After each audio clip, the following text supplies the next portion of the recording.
Here for your birder. I wanted to do a quick video just about Sunday. Something that absolutely confused me for years and years on end until I finally started to understand it. I want to talk about Sunday. So this is Saturday night at 11 p.m. This is a surface wind. I'm going to address Point Pelee in particular, but we've got east winds. Um, East winds at 11 p.m., east winds at 2 a.m., east winds at 5 a.m. They're getting stronger. East winds are coming off the lake. It's cold. It's not very nice. If we look at the temperature, there is warm air approaching, but it's in central Ohio.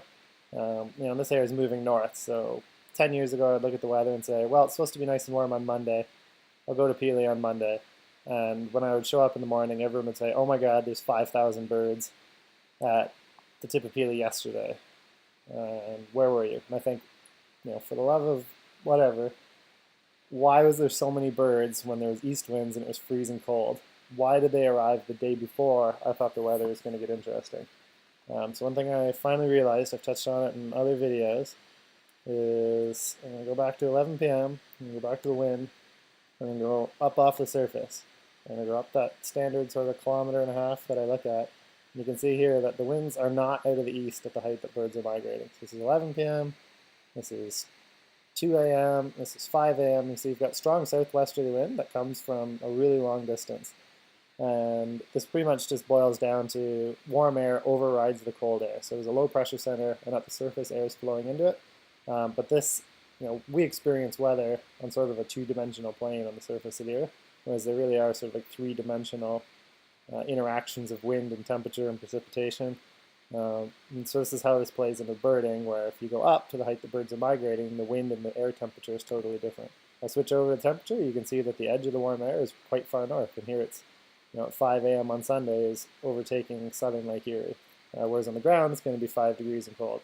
So what I essentially think's happened is, these birds are in Kentucky, yellow-rumped warblers, white-throated sparrows this time of year. They take off, they fly, they fly, they fly, they fly, they fly as long as it's nice, and they don't start to feel the cold air until they get over southern Ontario. And they drop down. When they drop down, they end up in this 5-degree cold east wind mess. But it suddenly, the light bulb went off. This is why birds arrive, even though the weather seems miserable at Pelee. I used to think maybe they just push on, maybe they fought the cold. They're not fighting the cold. They don't necessarily know what's going on below them while they're migrating. So there's a big potential for that, and I think it's, even without talking about rain, it has that potential to ground huge numbers, because eventually, at their height, they're going to hit the edge of that cold.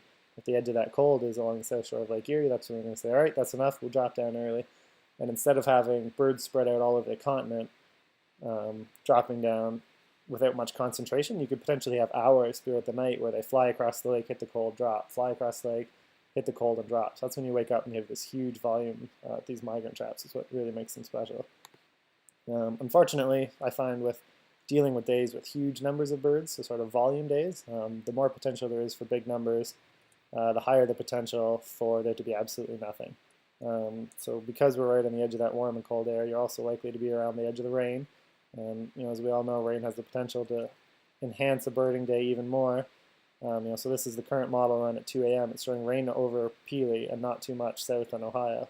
That would be a very ideal setup, but it's hard to know exactly where the rain is going to fall. This is really sort of like a fractured element here. So by 5 a.m. it's breaking up, it's over the lake. There's clear periods for birds to fly. There's periods of rain throughout the night. So it's really that knife edge where, yes, there's the potential for there to be 5,000 white-throated sparrows and 2,000 yellow rumps at the tip of Pelee this morning. If that band of rain forms south of Ohio and lasts longer than anyone's forecasting, Maggie Marsh is going to have a fallout, and Pelee is going to be cold and birdless. Sort of like gambling or investing. The more potential there is, there's also that increased potential for there to be nothing. As of right now, everything I've been seeing in the rain looks really promising. Looks like regardless, there will be gaps in the rain because it's not a really solid front. And birds are going to get through, and as long as that sort of gap is there and they ride that warm air, the cold air will knock them down, whether there's ideal rain or not. It's just a question of whether or not the rain forms a little stronger and blocks them completely. So back at the surface, it's going to be cold all day. There's going to be east winds. So this is 2 p.m. Sunday, 5 p.m. Sunday. The border's not really going to quite get here, so I'd be surprised if it breaks 10 degrees all day. And you can see in the temperature overlay here, the lake is really moderating the temperature down a few degrees, but the potential is there for amazing birding. It's not really that great for vagrants. I don't think they really push right, into the edge of the cold like that. The vagrants will, be more taking advantage of this huge distance to cover to the south and end up in places like Ohio, but it doesn't matter because the birding will be superb. I hope it works out for everybody. I hope you get the chance to go out birding. And yeah, we'll be back more. Monday looks like it'll be really good too.